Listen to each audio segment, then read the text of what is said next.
said I'd knock him out in the first round, and I knocked him out in the first round. You can call me Mystic Mac because I predict these things. Why is Kron Gracie in the UFC? Better yet, why is he on the main card of the last pay-per-view of the year when you have exciting fighters like Dominic Reyes on the undercard or former champs like Aljamain Sterling? Just makes zero sense. The dude is not exciting at all. He's a submission specialist. That's it. Zero striking. Zero aura. Zero presence in the cage. The only thing that really he has going for him is a jiu-jitsu black belt and his last name. It's just very frustrating that the UFC puts him on the main card when you've got so many better options. You've got Nate Landwehr. You've got Dominic Reyes, Vicente Luque, Aljamain Sterling, Randy Brown. I mean, anybody on this undercard, I'd rather see on the main card than Kron Gracie. But Kron Gracie, he's gonna be butt scooting along the octagon, asking for Bryce Mitchell to come into his guard so that he can try to submit him, because that's the only way that he wins this fight. Zero head movement on the guy, zero striking. He's going to be eating punches by Bryce Mitchell. Bryce Mitchell's going to be shooting takedowns, winning the striking exchanges, getting him to the ground, staying safe on the ground, landing his punches, making it dirty. He's gonna have the better cardio in this one. Bryce Mitchell, that guy's got a motor on him. He never stops. He's the younger guy. Just turned 30, barely into his prime. Kron Gracie, 36, never had a prime, never really had a great MMA career, to be honest. Sat out for a lot of it, sat out for 3 years from 2020 to 2023. Had a good performance against Alex Caceres, won that one, but again, that's Alex Caceres.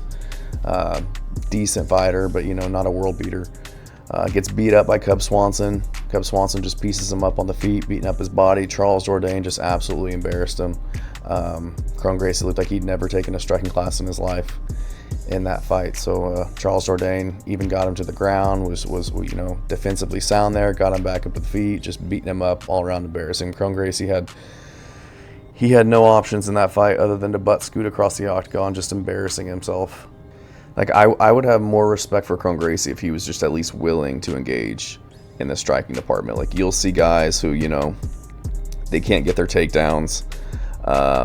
Their striking's not, working out for them in that fight, but they'll still sit in the pocket and they'll engage. They'll throw crazy punches. They'll throw wild punches, even if they're not landing. They'll at least try. Kron Gracie, I mean, if he can't get his punches to work, he'll just kind of sit there. He'll throw out these little kicks, but he'll never really go for it, so to speak. He'd rather try to pull guard and butt scoot towards his opponent. So you can tell when he's outmatched in these fights, he won't even be willing to make it a fight. He won't go out on his shield looking for any type of fight-ending KO. It's just he's just a very frustrating guy to watch. Definitely, he's nothing like his father, Rickson Gracie. So I think Bryce Mitchell's just levels above this guy in terms of MMA, much younger. He's got so much more experience in the octagon. I think he can keep it on the feet if he wants to and beat him up. Kron Gracie's he doesn't really shoot takedowns very well. He'll try to wrap you up and put you against the cage and trip you, and if he can't do that, he'll try to pull guard, but I definitely don't see him shooting takedowns on Bryce Mitchell and putting Bryce on his back. So I think Bryce can keep it on the feet if he wants, but I think that, him being a jiu-jitsu black belt himself and having a lot of submissions to his credit, I think he's even got some twister submissions in the UFC, which is crazy. Yeah, twister. So he's no slouch on the ground. So I think Bryce will be shooting takedowns as well, staying on top of Kron, staying out of submissions, and just beating him up everywhere on the feet. So I'm gonna go with Bryce Mitchell in this one. Wouldn't be surprised if he wears out Kron Gracie and TKOs him with strikes on the feet. Wouldn't be surprised either if he submitted him. Kron Gracie gets out there and just feels overwhelmed, can't get anything going, wants a way out, or just gets caught by Bryce Mitchell, because he's, like I said, he's no amateur on the ground. So I'm gonna go with Bryce Mitchell, finish or decision in this one.